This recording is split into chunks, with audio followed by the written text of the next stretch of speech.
And today we're going to talk specifically about work relationships. Although what I'm going to share with you is something that can be applied in any relationship. So keep that in mind. We will focus on work relationships. And I'm going to give you a template that I've used for 20 years with great success. It's a simple 3-step process. It's simple, though I would say it's not necessarily easy. And it really can be really powerful and really have a great impact on the people that you work with and interact with in work. So we're dependent on people to do our jobs continually. We're going to talk about all of those people. It could be your boss, it could be your peers, whether within your organization or across organizations. It might be people who report to you, or it might be business partners, vendors, shared service organizations. Anywhere there are relationships and people that you're dependent on to do your jobs effectively and to be successful. Okay, so let's step into that. So we start with really asking,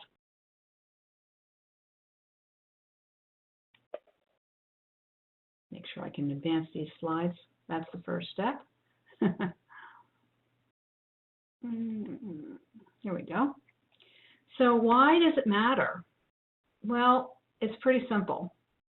And it's not rocket science. I think all of us know that this is true. Technical skills are obviously really critical for those of us in the IT world. And we need others to produce the results we're committed to delivering. It's pretty obvious, right? And yet it can be incredibly challenging and really difficult at times. So we all have people that we work with where it works well. It's easy. We get along with them, they get us, we get them. It's a naturally easy relationship. And that's wonderful when we have that. But the fact is, we don't get to pick all the people we work with. Sometimes we get to choose, but more often we don't. And the people are always changing. So roles are changing. One day we're working for one person, and that relationship may be great and easy, and then there's a reorganization and we're reporting to someone new who has a completely different style than ours. So what can we do? How can we intentionally address and improve the quality of our relationships when it isn't happening naturally and easily? So this is a process to apply to that, because those difficult relationships, sometimes they're just a little bit annoying, or there's just something that's off, and sometimes there's major conflict and real difficulty, and it can bring a lot of frustration. It's not productive. It can be downright miserable. So there's a whole range of the quality of our relationships. And the beginning of this process really looks at what is the quality of the relationships for those people that are most important to us to be successful. And what if you had a process to address the places where it really isn't working well, to make it even a little bit easier, a little more enjoyable, a little bit easier to produce the results that you want to produce? We're all being asked to do more with less. And frankly, when relationships aren't working well, it just adds stress to an already overloaded workload, right? So it's just one more thing that gets in our way. If we can improve the quality of those difficult relationships, we can give ourselves some ease in moving forward. So let's look at it. What are the 3 steps? The first is assessing the relatedness we have with the people that we work with on a regular basis, the people that are most important for us.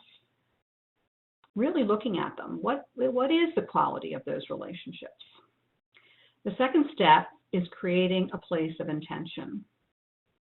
And this includes an intention for ourselves and really being clear about where we stand and what we're committed to, why we show up every day, why we do what we do, and also creating a place of intention for the other person.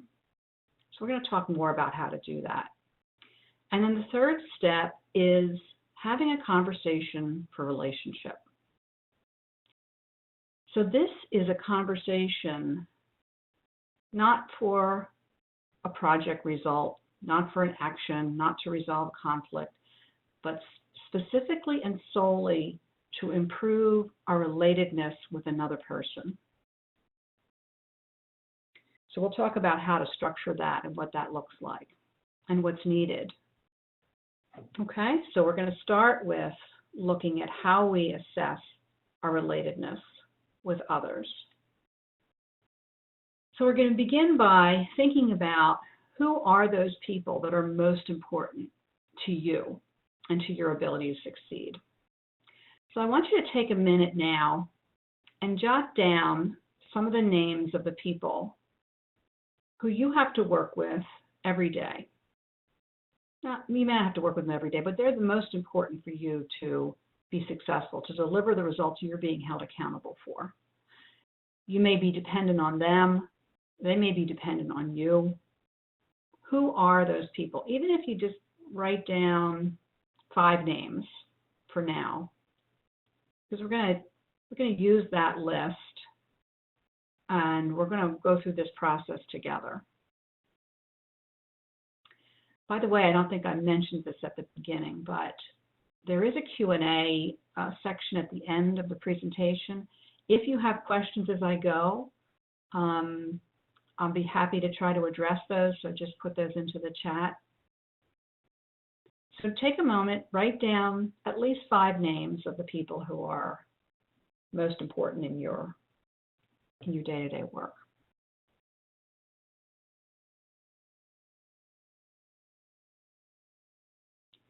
So we're going to look at that, and we're going to look at, so what is the level of relatedness that you have between yourself and those individuals today? Okay?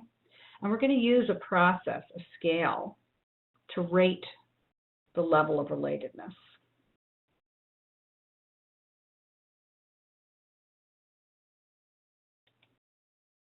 So here's the scale. 1 to 10, 0 to 10, really. So at level 0 and 1, we don't know each other. We haven't met. I might know who you are, but we really don't have any relationship yet. At level 2 and 3, there's some acquaintance. And it may be really a transactional relationship. I give you goods. Hi there, I hope you enjoyed that last clip.